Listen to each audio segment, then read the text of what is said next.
Duduk kembali. Salam Bapak Ibu jemaat yang dikasihi Tuhan. Mari kita buka Alkitab kita, Matius pasal 14. Kita akan baca ayat 13 sampai ayat 21. Matius pasal 14. Kita akan baca ayat 13 sampai ayat 21. Kalau sudah dapat Bapak Ibu, mari kita baca bergantian firman Tuhan ini. Saya akan baca ayat 13, Bapak Ibu 14, demikian seterusnya kita bergantian. Demikian firman Tuhan. Setelah Yesus mendengar berita itu, menyingkirlah ia dari situ dan hendak mengasingkan diri dengan perahu ke tempat yang sunyi. Tetapi orang banyak mendengarnya dan mengikuti dia dengan mengambil jalan darat dari kota-kota mereka. Silakan ayat 14. Ketika Yesus mendarat, ia melihat orang banyak yang besar jumlahnya, maka tergeraklah hatinya berbelas kasihan kepada mereka. Ia menyembuhkan mereka yang sakit.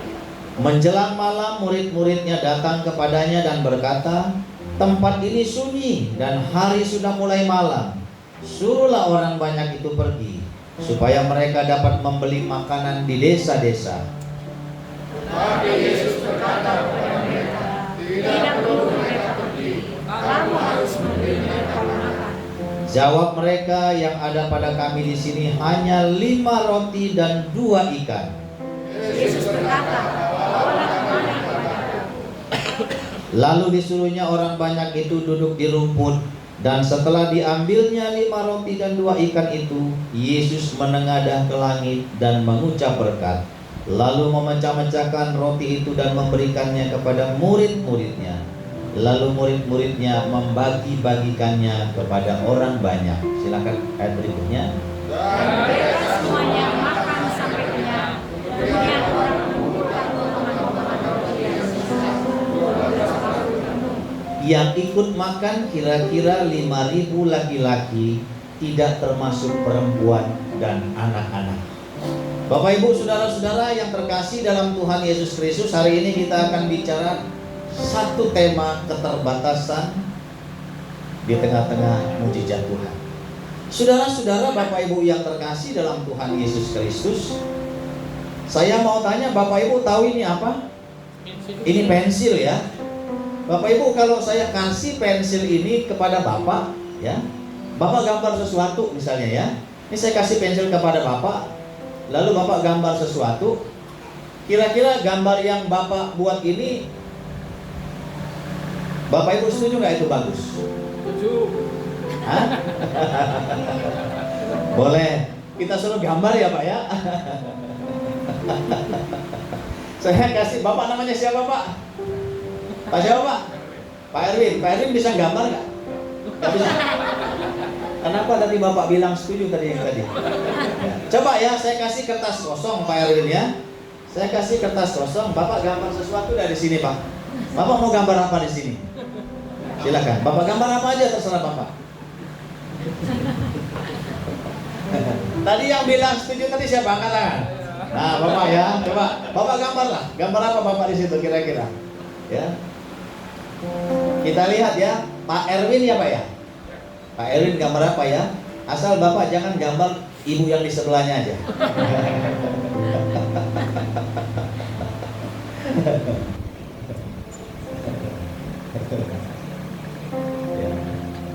Sudah Pak?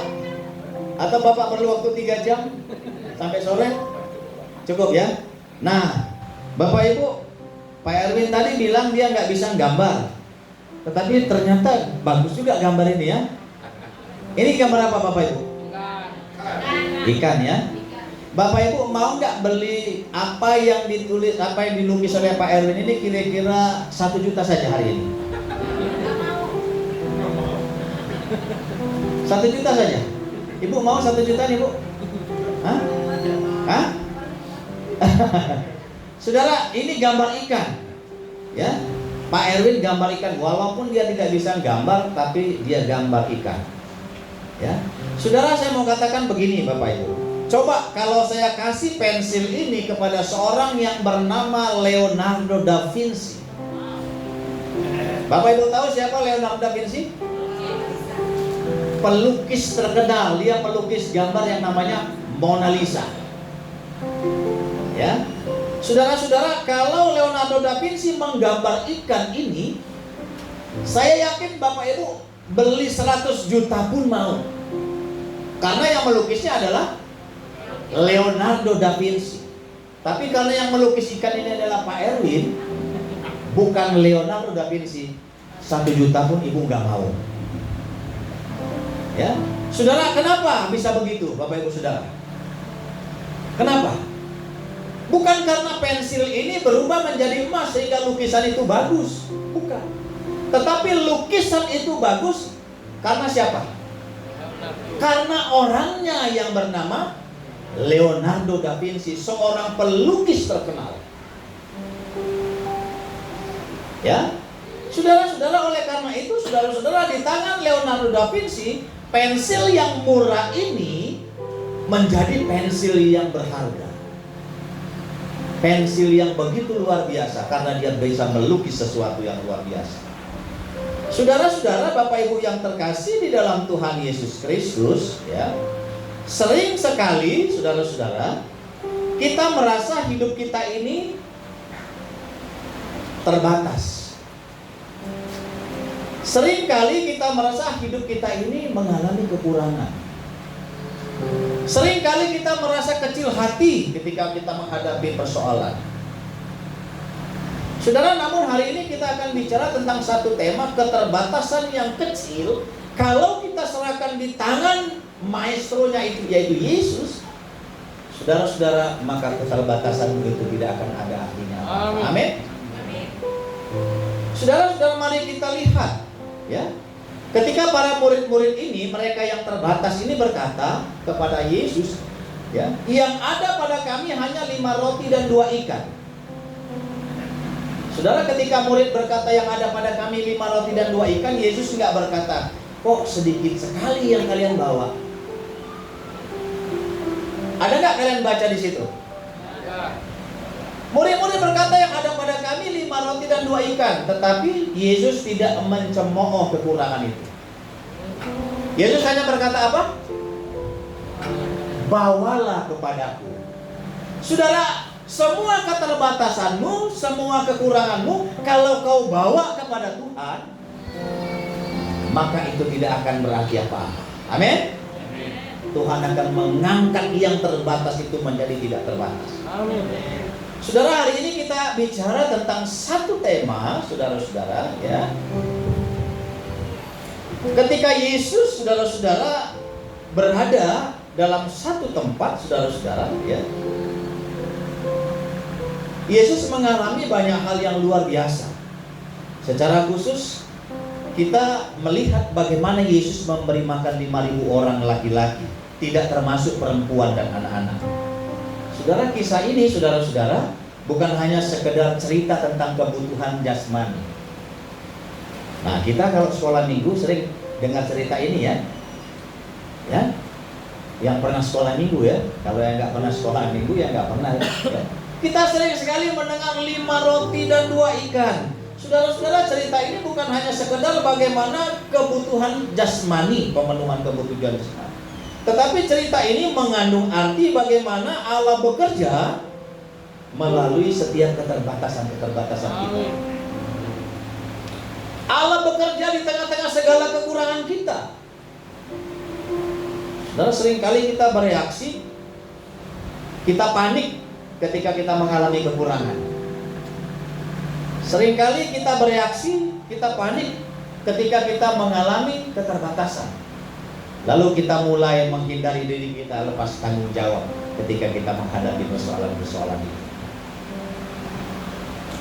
Saudara, hari ini kita belajar dari cara Yesus mengubah keterbatasan menjadi sebuah kelimpahan. Amin. Bagaimana Yesus mengubah keterbatasan menjadi sebuah kelimpahan? Saudara, mari kita baca dulu ayat 13 dan 14. Saya minta tolong satu orang. Pak, siapa nama tadi, Pak? Pak Erwin, baca dulu, Pak, ayat 13 dan 14. Setelah Yesus mendengar berita itu, mengukirlah dia dari situ dan hendak mengasingkan diri dengan perahu ke tempat yang sunyi. Tetapi orang banyak mendengarnya dan mengikuti dia dengan mengambil jalan-jalan dari kota-kota mereka. Ya, Saudara, kisah ini dimulai setelah Yesus mendengar kabar kematian Yohanes Pembaptis. Saudara-saudara, secara manusiawi, Yesus itu ketika mendengar Yohanes Pembaptis itu mati, dia mengalami kesedihan yang luar biasa. Dia ingin mengasingkan diri ke tempat yang sunyi. Tujuannya apa? Dia ingin berdoa. Dia ingin menenangkan hatinya karena dia mendengar Yohanes Pembaptis mati. Saudara, ketika dia mendarat, saudara-saudara, Yesus melihat orang banyak yang besar jumlahnya ternyata sudah ada di seberang sana. Saudara bisa bayangkan ketika Yesus mengalami kesedihan yang luar biasa, tiba-tiba ada orang di seberang sana yang menyambut Yesus.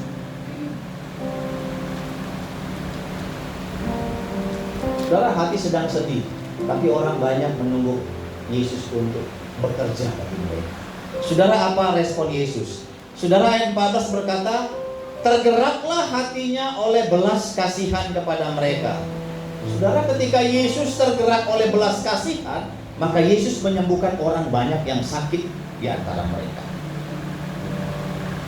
Saudara, yang pertama, belas kasihan Yesus mengalahkan kenyamanan pribadinya. Amin. Amin. Amin. Saudara, saya mau tanya, siapa yang sedang sedih? Lalu ketika saudara sedih, datanglah tetanggamu minta pertolonganmu, kira-kira gimana? Pak Erwin pernah sedih nggak, Pak Erwin? Pernah sedih ya, Pak? Pernah sedih karena apa, Pak?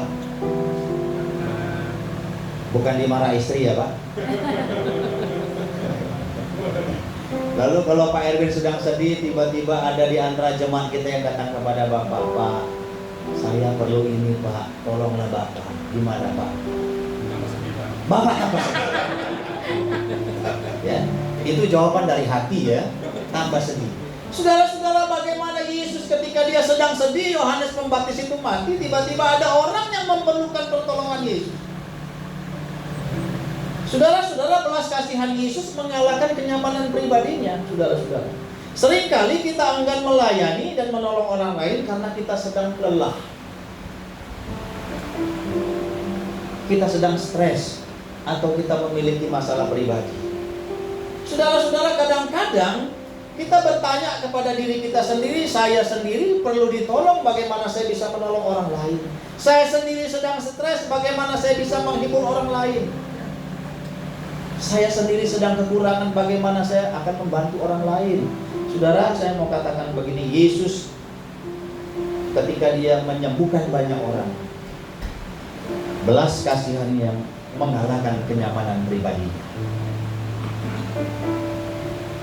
Ya, belas kasihan sejati dari Kristus mendorong kita untuk keluar dari kenyamanan diri kita sendiri dan melihat kebutuhan sesama kita. Saudara, pelayanan yang berdampak selalu dimulai dari hati yang tergerak oleh belas kasih. Amin. Bukan oleh sekedar kewajiban kita sendiri. Jadi kalau hari ini kau datang ke tempat ini, kalau hari ini kau datang ke gereja, semata-mata tergerak oleh belas kasihan. Bukan karena rutinitasmu, bukan karena rutinitas agamawimu, tapi kau tergerak oleh belas kasihan.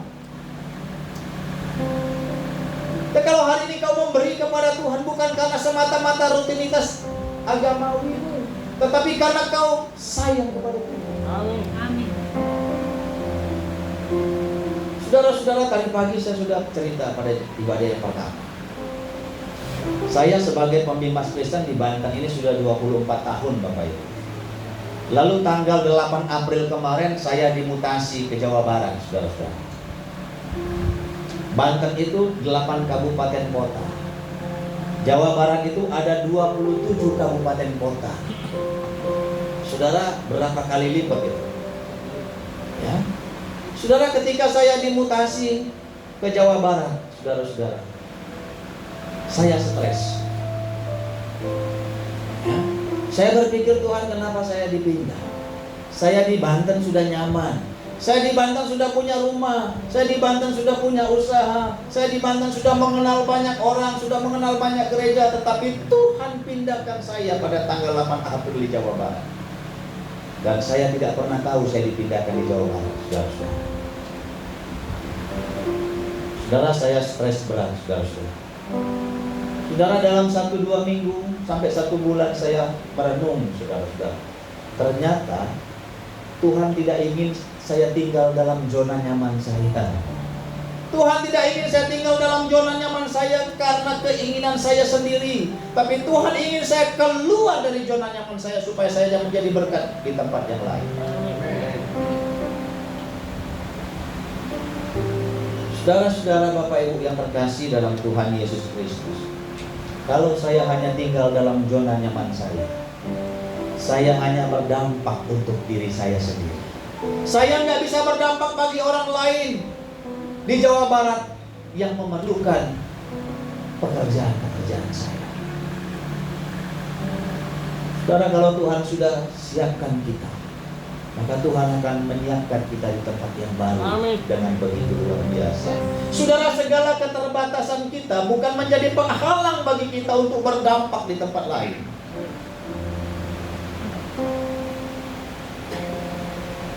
Saudara, Tuhan ingin saudara-saudara kita menjadi orang yang melayani, digerakkan oleh belas kasihan. Bukan menjadi orang yang digerakkan karena rutinitas kita. Jadilah orang Kristen yang melayani karena belas kasihan, bukan karena sebuah rutinitas kita. Kalau rutinitas kita, maka kehidupan keimanan kita tidak akan berdampak bagi orang lain. Saudara, ketika Yesus melihat orang banyak di seberang sana yang menunggu mereka, Yesus sendiri dalam keadaan sedih. Tapi belas kasihan itu Dia lakukan untuk menyembuhkan banyak orang di seberang sana. Saudara, Bapak Ibu yang terkasih, jangan hanya kita berpikir untuk diri kita sendiri. Jangan kita hanya tinggal dalam zona nyaman kita sendiri. Tuhan ingin kita menjadi dampak yang besar di luar sana. Amin. Itu yang pertama. Saudara, yang kedua, saudara-saudara, yang kedua, apa yang dilakukan oleh Yesus? Saudara, yang kedua, mari kita baca ayat 15 dan 16. Ayat 15 dan 16. Saya minta tolong satu orang ibu baca. Ibu boleh baca? Ya, ayat 15 dan 16. Ya. Ibu, masih ibu atau masih enggak? Oh, calon ibu. Oh ya, boleh. Calon ibu silakan ayat 15 dan 16. Menjelang malam, murid-muridnya datang kepadanya dan berkata, tempat ini sunyi dan hari sudah mulai malam. Suruhlah orang banyak itu pergi supaya mereka dapat membeli makanan di desa-desa. Iya. Saudara, ini ada dua pandangan. Pandangan murid-murid dan pandangan Yesus, saudara-saudara. Saudara, ketika hari mulai malam, para murid datang kepada Yesus dengan analisis yang sangat logis. Saudara, biasanya kita itu sering punya analisis yang sangat logis ya. Tempat itu sunyi, hari sudah mulai malam, dan orang banyak itu disuruh pergi ke desa-desa untuk membeli makanan. Saudara, murid-murid punya analisis begini, orang itu banyak, kita tidak akan mungkin bisa memberi mereka makan. Jalan satu-satunya adalah lepas tanggung jawab. Lepas tanggung jawabnya apa? Suruh mereka. Nah, itu ibu tahu, suruh mereka pulang. Pak, hari ini ada snack nggak, Pak? Pak Gembala, ada snack hari ini? Ada sedikit ya. Kalau nggak kebagian, nanti paling kita bilang suruhlah mereka ke toko-toko untuk beli sendiri, gitu ya. Saudara, memang lepas tanggung jawab itu mudah, betul ya Bu ya. Nah, murid-murid ini logis. Masa 5.000 orang dikasih makan? Betul? Ya, paling salah satu jalan untuk menyelesaikan yang paling cepat adalah suruhlah mereka pulang, supaya mereka bisa makan di rumah masing-masing. Itu paling enak ya Bu ya. Tidak mencelakai orang, tidak menyakiti orang.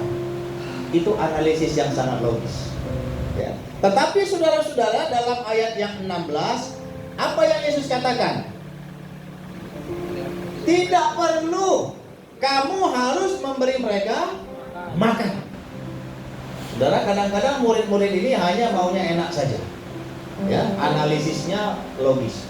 Tapi Yesus bilang tidak, kamu harus beri mereka makan. Ya, tidak perlu. Ya, kamu harus beri mereka makan. Yesus menantang murid-murid untuk melihat dan terlibat dalam solusi. Ya, saudara, sering sekali, saudara-saudara, Kita berdoa meminta Tuhan menyelesaikan masalah kita secara instan. Ada masalah sedikit, kita doa, Tuhan selesaikanlah masalahku hari ini Tuhan. Kalau nggak selesai Tuhan, aku pindah gereja Tuhan. Ya. Tuhan, berilah aku pekerjaan pada hari ini Tuhan. Kalau aku nggak ada pekerjaan Tuhan, gereja di sana siap-siap memberikan aku pekerjaan. Kita sering sekali minta Tuhan menyelesaikan masalah kita secara instan. Tetapi saudara-saudara, Tuhan justru ingin memakai apa yang ada pada kita untuk menjadi perpanjangan tangan Tuhan. Ya, saudara-saudara, Tuhan tidak mencari orang yang memiliki segalanya. Amin. Tetapi Tuhan mencari orang yang mau taat dengan apa yang mereka miliki. Ya, saudara, Tuhan mencari orang yang taat dengan apa yang kau miliki. Kalau yang kau miliki hari ini adalah yang terbatas, maka serahkan itu kepada Tuhan. Ya, Tuhan nggak cari orang yang punya segala-galanya, saudara-saudara. Saudara, sebuah ketaatan itu yang Tuhan mau minta dari kita. Kalau kau taat, maka Tuhan akan memakai engkau dengan luar biasa. Saudara, saya cerita tadi pagi, saudara-saudara. Waktu saya dipindahkan di Jawa Barat, saudara-saudara, memang ada rumah dinas. Tapi rumah dinasnya rusaknya hancur-hancuran luar biasa. Lantainya hanya dipelur biasa, lalu sudah dipelur biasa dikasih hanya karpet. Ya. Atapnya itu sudah pada mau roboh, pintunya sudah pada mau rusak, klosetnya sudah jebol semua. Saudara, padahal itu rumah dinas untuk pejabat. Lalu saya tanya kepala kantornya, Pak, rumah dinas saya itu hancur-hancuran, apakah ada biaya dari kantor? Lalu kepalanya bilang, Pak Pembimas, setiap orang yang mau menempati rumah dinas harus tanggung sendiri biaya perbaikannya. Saudara, saya hitung-hitung, saudara-saudara, saya panggil tukang, saya hitung-hitung berapa kira-kira biaya untuk perbaikan rumah ini.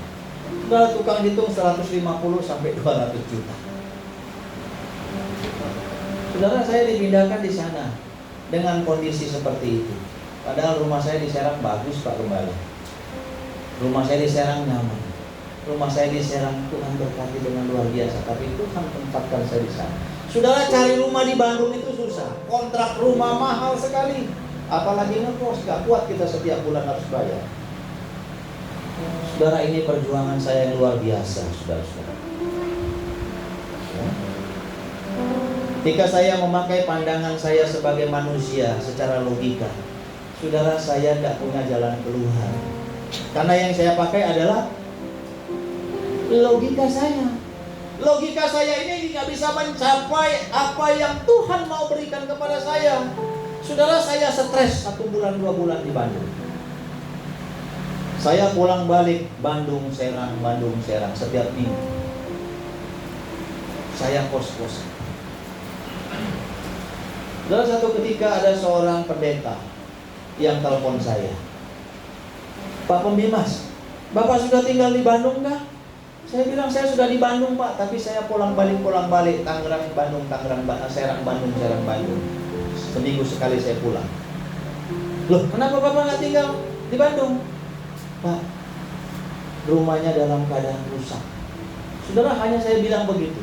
Saya nggak pernah minta, Pak bangun rumah saya, Pak perbaiki rumah saya.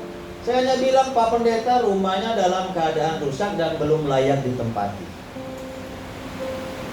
Lalu Pendeta bilang, tolong Pak kirim alamatnya mana, biar saya kirim tukang di sana.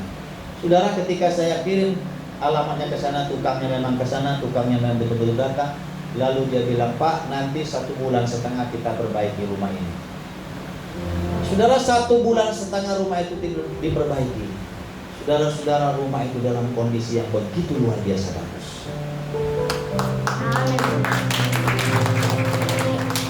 Saudara, sudah ada 5 pembimas di situ. Sayalah pemimas yang membangun rumah yang baik untuk pemimas-pemimas berikut. Amin. Saudara, 5 pemimas berikutnya bukan saya menjelekan, gak pernah berpikir bagaimana mereka membangun untuk mempersiapkan pemimas-pemimas berikutnya supaya mereka bisa tinggal di situ. Saudara, saya bilang kepada gereja, Pak, rumah ini bukan rumah saya. Siapapun yang menjadi pemimasnya nanti, mereka gak perlu pikir lagi rumahnya. Mereka sudah punya rumah yang bagus, yang layak. Saudara, apa yang mau saya sampaikan pada hari ini, saudara-saudara? Ketika saya memakai logika-logika berpikir saya, maka yang dapat adalah jalan yang buntu yang tidak bisa memahami apa maksud Tuhan bagi kehidupan saya. Tetapi ketika saya menyerahkan penuh dengan ketaatan, maka disitulah Tuhan buka jalan keluar bagi saya untuk memahami apa maksud Tuhan dalam hidup saya. Saudara, maka jangan memakai logika-logika kita sebagai manusia ketika kita mau melihat karya Tuhan yang besar dalam hidupmu. Sebab logikamu tidak bisa memahami apa yang Tuhan mau berikan dalam setiap kehidupan. Sebab logika ini terbatas, Bapak Ibu sekalian. Maka yang terbatas itu kita harus berikan kepada Tuhan yang tidak terbatas. Supaya apa? Tuhan bekerja dalam setiap kehidupan kita. Murid-murid ini memakai logika mereka.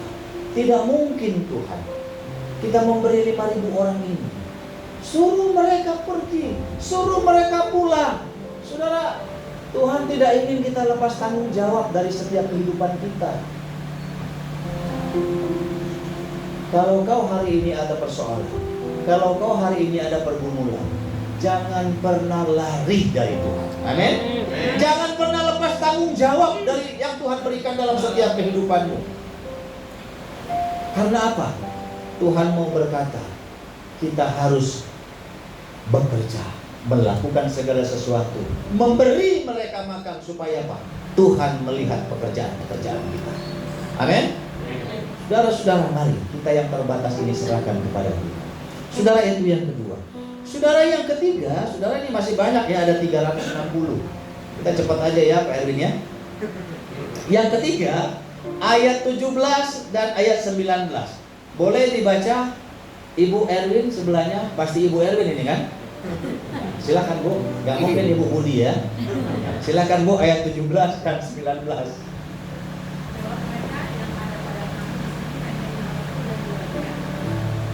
Terus 17, 19.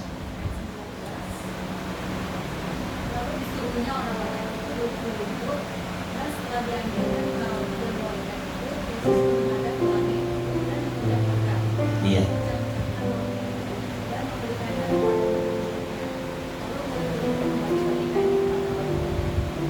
Terima kasih. Saudara, yang ketiga, mari kita menyerahkan segala sesuatunya kepada Tuhan. Penyerahan itu adalah salah satu bukti bahwa kita beriman di tengah-tengah segala keterbatasan kita.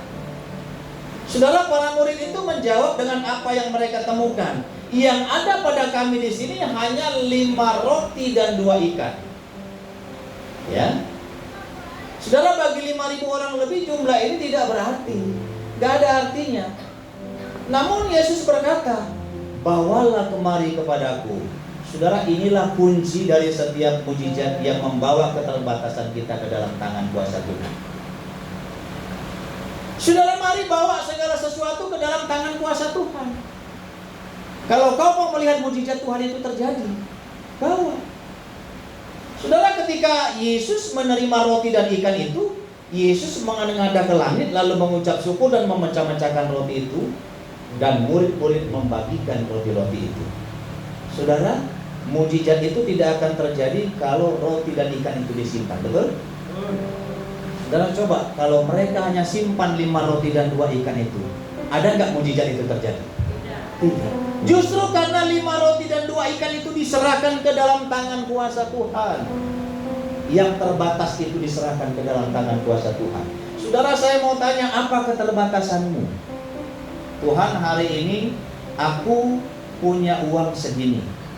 Uang segini Tuhan, ku bawa ke dalam tangan kuasa-Mu, supaya yang terbatas ini Tuhan berkati. Tuhan, hari ini aku hanya makan nasi dan garam. Hari ini aku serahkan ke dalam tangan kuasa-Mu Tuhan makananku ini. Supaya apa? Besok aku nggak makan nasi dan garam lagi. Tapi nggak mungkin ya Pak Gembala ya.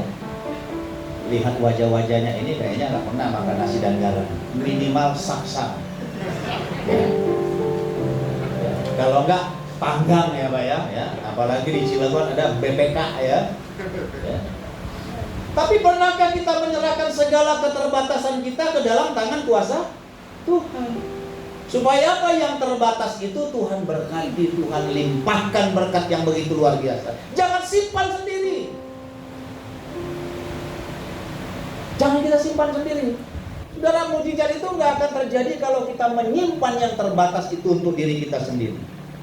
Ya.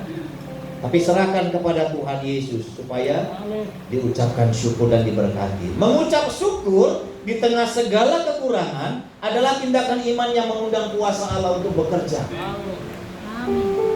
Maka banyak-banyak mengucap. Kalau hari ini suaminya dapat gajinya sekian, ucapkan. Ibu-ibu nggak ada yang ngomong nih. Kalau hari ini suaminya kasih uang sekian, ibu-ibu harus ucapkan syukur. Nah gitu dong. Kalau hari ini nggak dikasih, ibu-ibu harus ucapkan syukur. Masih nggak dikasih ucapan syukur? Benar? Atau merepet kemana-mana? Ucapkan syukur ya, sebab mengucap syukur itu adalah tindakan yang mengundang kuasa Allah untuk bekerja. Amin. Ya. Saudara, saya sekarang banyak mengucap syukur, saudara-saudara, walaupun di Jawa Barat ya. Jawa Barat itu saudara-saudara luas sekali, saudara-saudara. Saya baru 4 bulan saja di sana, saya kemarin diopname, saudara-saudara. Baru 4 bulan. Saya diopname karena saking capeknya saya. Ya. Ya, besok ke Cirebon, ke Majalengka, ke Sukabumi, ke Pangandaran. Ya. Semua sampai ke Bekasi itu masuk Jawa Barat ya. Ya Bekasi itu masuk Jawa Barat, Bekasi, Depok itu masuk Jawa Barat ya. Luas sekali.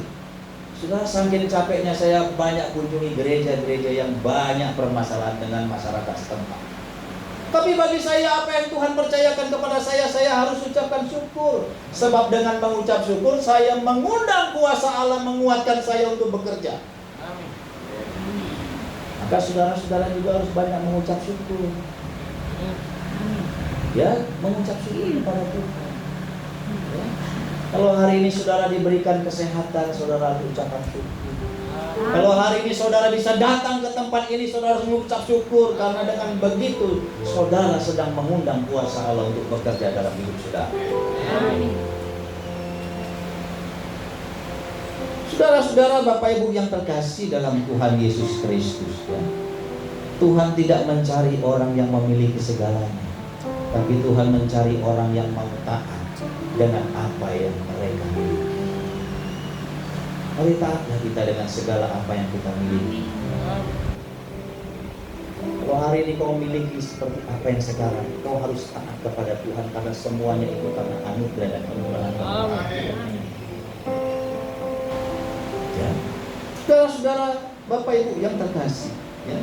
Mari saudara-saudara, ketika kita menyerahkan waktu, talenta atau keuangan kita yang sedikit ke dalam tangan kuasa Tuhan yang sanggup melipat gandakannya yang begitu luar biasa, serahkan ke dalam tangan kuasa Tuhan. Kalau hari ini kau bergumul untuk anak-anak Tuhan, hari ini aku bergumul untuk anakku yang sedang kuliah. Saudara, mari serahkan ke dalam tangan kuasa Tuhan. Kalau kau hari ini bergumul dengan pekerjaanmu yang begitu sulit, saudara, mari kau bilang sama Tuhan, Tuhan aku serahkan pekerjaanku yang sulit ke dalam tangan kuasa. Aku mau mengucap syukur sebab dengan itu aku mau melihat kuasa Tuhan bekerja dalam setiap hidup.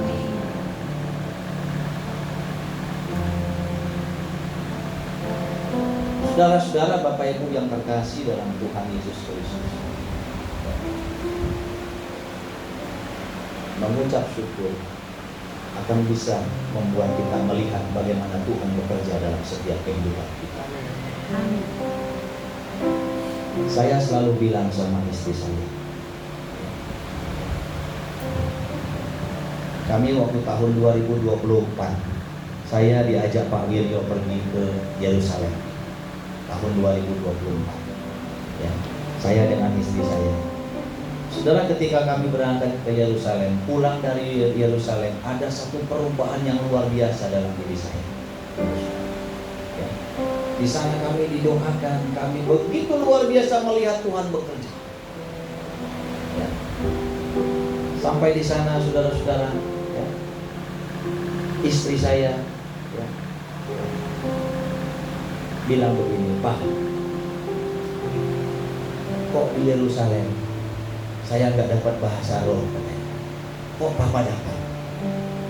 Saya bilang, Ma, saya bilang itu bukan kita karang-karang, tapi kita sungguh-sungguh minta sama Tuhan.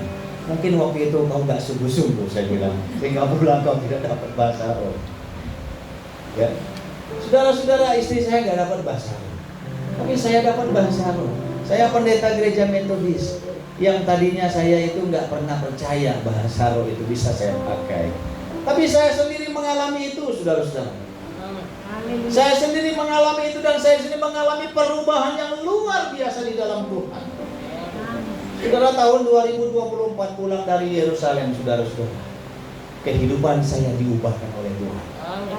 Mengalami sesuatu yang luar biasa. Hidup saya dari hari ke hari, Tuhan berkati, Tuhan berkati, Tuhan tambahkan, Tuhan tambahkan. Apa yang saya fisikkan, Tuhan pasti berikan. Saudara, saya belajar banyak dari Pak Wilio. Pak Wilio itu kalau dari Yerusalem, kalau ada satu visinya, pulang ke Indonesia, pasti visinya itu jadi. Ya, saudara, saya ketika di Yerusalem, saya doa sama Tuhan. Tuhan, saya punya satu visi. Hari ini saya doakan di Yerusalem, saya doakan. Saudara, visi saya apa? Saya kepengen Tuhan jadi orang nomor 1 di Kementerian Agama, khususnya di Dimas Kristen. Itulah yang saya doakan sama Tuhan. Saudara, ketika saya pulang, saudara-saudara, itu terus saya doakan, saya doakan, saya doakan. Saudara, tahun 2026 April itu saya dipindahkan ke Jawa Barat, Bandung. Ya. Saudara, biasanya kalau dari provinsi kecil ke provinsi besar, biasanya itu tanda-tanda akan naik ke pusat. Saudara, 1 bulan yang lalu saya bilang sama Tuhan, Tuhan, visi saya yang pernah saya doakan di Yerusalem, saya terus akan doakan penuh dengan ketaatan. Saya percaya Tuhan, kalau saya taat, saya akan melihat bagaimana Tuhan bekerja dalam setiap kehidupan. Saudara, saya ingin saudara taat. Apapun kondisi saudara, apapun keadaan saudara, mari kita belajar taat. Sebab dengan taat, saudara akan melihat bagaimana kuasa Tuhan bekerja dalam kehidupan saudara. Saudara, saya sedang menanti bagaimana kuasa Tuhan bekerja dalam hidup saya. Maka saya percaya, kapanpun, dimanapun Tuhan tempatkan saya, visi itu akan Tuhan nyatakan dalam hidup saya. Sama seperti visi yang saudara juga akan minta kepada Tuhan, pasti Tuhan akan nyatakan. Amin. Saudara, itu yang ketiga. Saudara, yang keempat, saudara-saudara, yang keempat, yang terakhir, nggak sampai 360 ya Pak Erwin ya. Yang keempat, mari kita baca ayat yang ke-20 dan 21. Pak, boleh baca Pak, yang baju merah Pak, Bapak, boleh? Boleh, bisa baca Pak? Boleh. Ayat 20 dan 21 Pak. Dan mereka semuanya makan sampai kenyang. Kemudian orang mengumpulkan potongan-potongan roti yang sisa, 12 batu penuh. Ayat Terus yang ikut makan kira-kira 5.000 laki-laki, tidak termasuk perempuan dan anak-anak. iya, terima kasih Pak. Saudara, yang keempat, Tuhan itu selalu memberikan kelimpahan yang sempurna dalam setiap kehidupan kita. Kalau enggak sempurna, semata-mata karena kau enggak taat dan enggak setia kepada Tuhan. Tapi Tuhan selalu rancangkan sesuatu yang sempurna dalam setiap kehidupan. Saudara, akhir dari mujizat ini luar biasa. Mereka semua makan sampai kenyang. Bahkan ketika potongan-potongan roti yang sisanya dikumpulkan itu jumlahnya berapa? 12 bakul. Ya. Saudara-saudara, Tuhan kita itu bukan Tuhan yang pelit. Tuhan kita itu Tuhan yang memberkati. Bahkan Dia memberkati kita dengan segala kelimpahan. Dan Tuhan bertanggung jawab atas segala berkat yang Dia berikan. Saudara-saudara, sisa 12 bakul menunjukkan bahwa di dalam tangan Tuhan tidak ada berkat yang terbuang dengan sia-sia. Tidak ada. Setiap ketaatan, setiap penyerahan diri kita kepada Tuhan pasti mendapatkan dampak yang luar biasa besar yang tidak pernah kita bayangkan dalam hidup kita. Amin. Ya.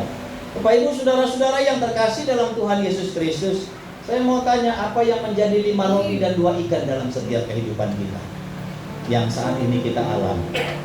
Mungkin itu adalah kemampuan kita yang terbatas.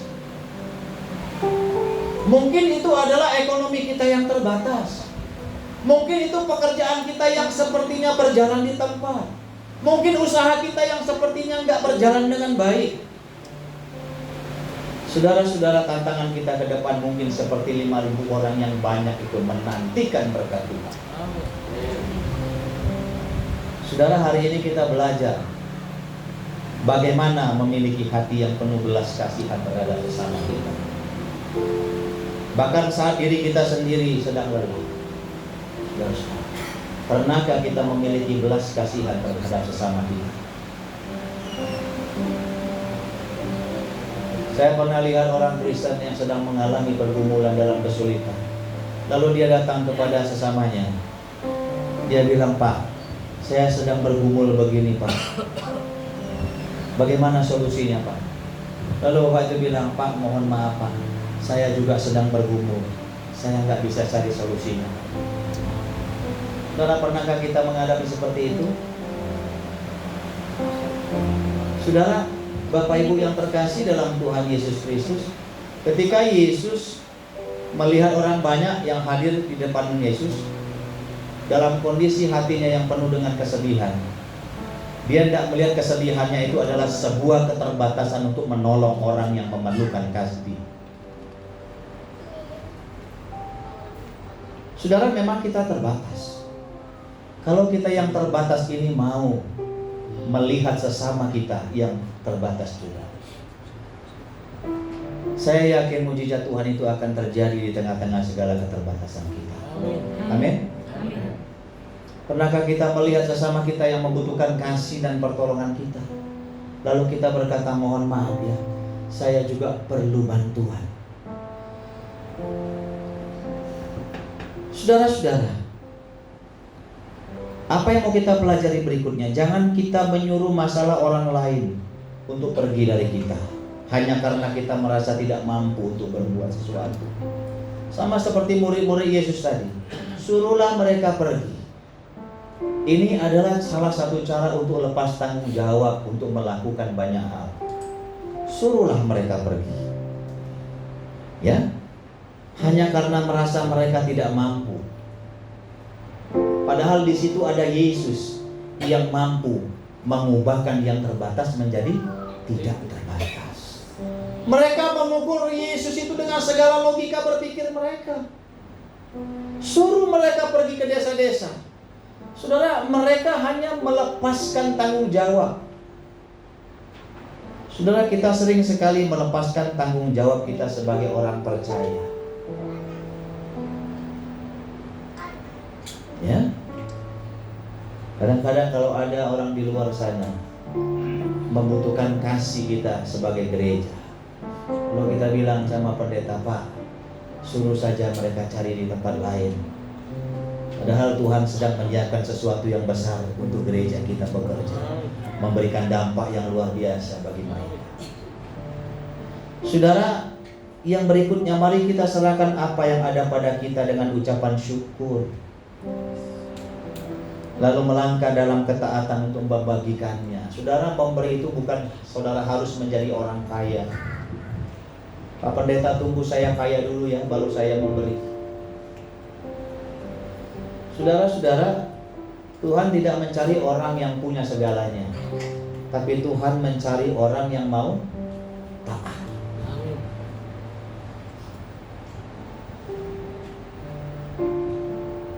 Saya banyak belajar dari Pak Wiryo. Pak Wiryo pernah bilang sama saya begini, Pak Pembimas, Bapak berjalan saja, ya, pasti Tuhan akan tolong. Ya, tidak usah khawatir. Ya. Saya Pak Wiryo itu adalah gembala yang sangat-sangat saya kagumi, gembala yang sangat saya hormati, yang menuntun kehidupan rohani saya begitu luar biasa. Ketika dia hanya berkata berjalan saja bersama dengan Tuhan, artinya dia memastikan bahwa Tuhan itu tidak pernah meninggalkan kita. Amin. Di tengah-tengah segala keterbatasan kita. Saudara, Tuhan kita itu Tuhan yang kaya. Amin. Dia nggak pernah tinggalkan kita seorang diri sekalipun kita mengalami kekurangan. Saya banyak belajar dari Pak Wiryo. Bagaimana segala keterbatasan saya Tuhan ubahkan menjadi satu kelebihan, satu kehebatan yang luar biasa. Amin. Saudara, saya tidak akan dipindahkan di Jawa Barat kalau saya tidak berhasil di Banten. Karena persoalan Jawa Barat 10 kali lipat dari persoalan di Banten, Bapak Ibu. Jadi orang yang dipindahkan di Jawa Barat itu adalah orang yang punya mental besar, orang yang bisa menyelesaikan persoalan besar. Maka kuncinya adalah sebuah ketaatan. Mari kita belajar taat, maka Tuhan akan memberikan kita yang terbatas ini menjadi tidak terbatas. Amin. Saudara, ketika kita berani menyerahkan keterbatasan kita ke dalam tangan kuasa Tuhan yang tidak terbatas, maka mujizat pemeliharaan Tuhan itu akan dinyatakan dalam setiap kehidupan kita. Saudara punya gembala yang hebat, Pak Wiryo. Saya yakin saudara akan mengalami sesuatu luar biasa dalam impartasinya Tuhan. Amin. Mari kita tundukkan kepala kita berdoa. Kami bersyukur dan berterima kasih Tuhan untuk kebenaran firman Tuhan yang boleh hamba-Mu sampaikan pada siang hari ini. Hamba-Mu percaya firman-Mu tidak pernah kembali dengan sia-sia. Firman-Mu terus bekerja dalam setiap kehidupan kami pribadi lepas pribadi. Secara khusus Tuhan, hamba-Mu berdoa kalau ada di antara kami jemaat-Mu yang hari ini sakit. Hamba-Mu berdoa dalam nama Yesus. Tuhan angkat sakit penyakit mereka. Tuhan sembuhkan mereka. Sehingga mujizat Tuhan boleh terjadi dalam hidup mereka. Yang bergumul dalam pekerjaan, Tuhan buka jalan keluar. Sehingga ada pekerjaan yang Tuhan berikan. Yang bergumul untuk masa depan anak-anak mereka, Tuhan menyatakan masa depan yang baik bagi anak-anak kami di tempat ini Tuhan. Sehingga tidak ada yang tersembunyi berkat Tuhan bagi mereka. Berdoa untuk Pak Yuda dan Ibu sebagai gembala di tempat ini yang Tuhan percayakan.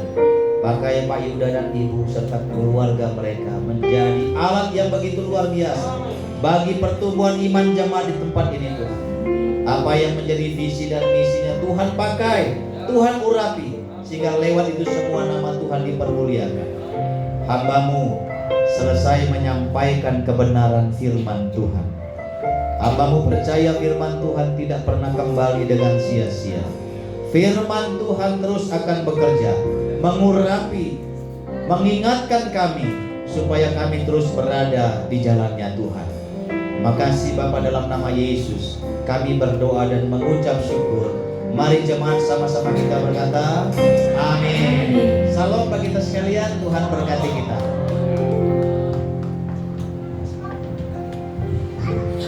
Seluruh semua juga untuk berdiri, kita akan mengakhiri ibadah ini.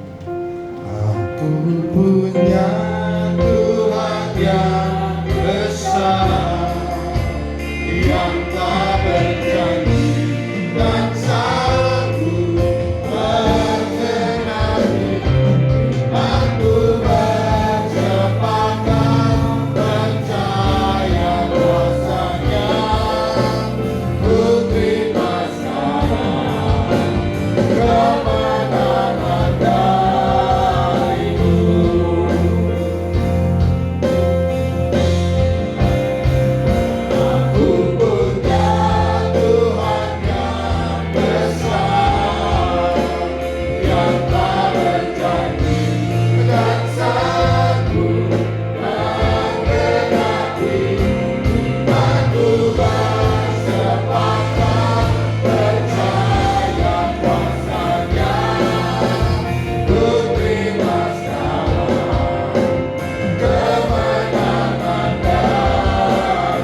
percaya kami memiliki Allah yang dahsyat.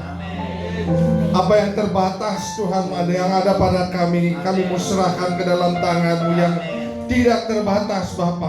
Apa yang tidak mungkin Engkau bisa membuat menjadi mungkin, karena kami memiliki Allah yang dahsyat, Allah yang hebat, Allah yang besar, Allah yang sanggup menolong setiap umat-Mu di tempat ini dengan apapun pergumulan yang mereka hadapi Tuhan.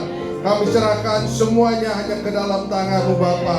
Terima kasih Tuhan untuk ibadah yang sudah terselenggara dari awal, pertengahan hingga akhir dengan baik Bapa. Dan kami juga berterima kasih untuk hamba-Mu Pak Junin Tuhan, yang sudah Kau kirim ke tempat ini memberkati jemaat-Mu di tempat ini dengan berkat yang luar biasa yang menguatkan iman kami Tuhan, sehingga kami mau Tuhan lebih lagi Tuhan mengandalkan Engkau di dalam segala sesuatunya Bapa. Kami mau lebih lagi percaya bahwa kami memiliki Allah yang hidup, Allah yang besar, Allah yang hebat, yang sanggup Tuhan memulihkan, menyembuhkan, membuat mujizat bagi setiap kami Bapa.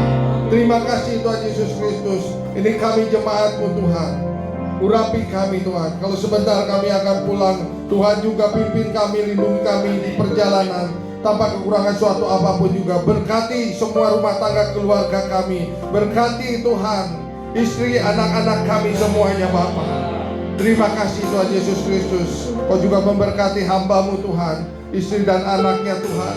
Biarlah perlindungan-Mu sempurna, kesehatan-Mu sempurna Tuhan. Kemanapun hamba-Mu ditugaskan oleh Engkau Bapa, sertai Tuhan hamba-Mu ini Tuhan. Kuatkan lututnya, kuatkan kakinya untuk terus melangkah bersama-sama dengan Engkau Tuhan, menggenapi setiap misi dan misi yang Tuhan taruhkan Bapa, sehingga banyak gereja-gereja Tuhan dipulihkan, bahkan diberkati melalui pelayanan hamba-Mu Pak Junin ini Bapa. Kalau nanti siang juga Tuhan, hamba-Mu harus kembali ke Bandung, Tuhan pimpin di perjalanan Tuhan. Tuhan lindungi, tutup bungkus dengan kuat kuasa darah Tuhan Yesus Kristus. Biarlah Tuhan Engkau pakai hamba-Mu lebih dahsyat lagi Bapa. Terima kasih Tuhan Yesus Kristus. Terima kasih. Terima kasih untuk kasih dan anugerah yang Tuhan limpahkan kepada setiap kami di siang hari ini Tuhan. Dan sebentar kami akan pulang Tuhan, biarlah berkat-Mu menyertai kami, dan kami siap menerima berkat yang daripada-Mu. Mari arahkan hati dan angkat kedua tangan kita. Diberkatilah keluarga-Mu, diberkatilah rumah tangga-Mu, diberkatilah bisnis usaha pekerjaan-Mu, diberkatilah pelayanan-Mu, diberkatilah kemana Engkau masuk dan kemana Engkau keluar. Sekarang pulang dan terimalah berkat yang terbaik dari Allah Bapa di surga. Kasih yang sempurna dari Tuhan Yesus Kristus, persekutuan yang indah dan manis bersama Roh Kudus, dari mulai sekarang sampai kedatangan Tuhan yang kedua kalinya, bahkan sampai selama-lamanya. Di dalam dan demi nama Tuhan Yesus Kristus kita diberkati oleh Tuhan. Haleluya, sama-sama katakan amin. Selamat siang, selamat hari Minggu, Tuhan Yesus memberkati.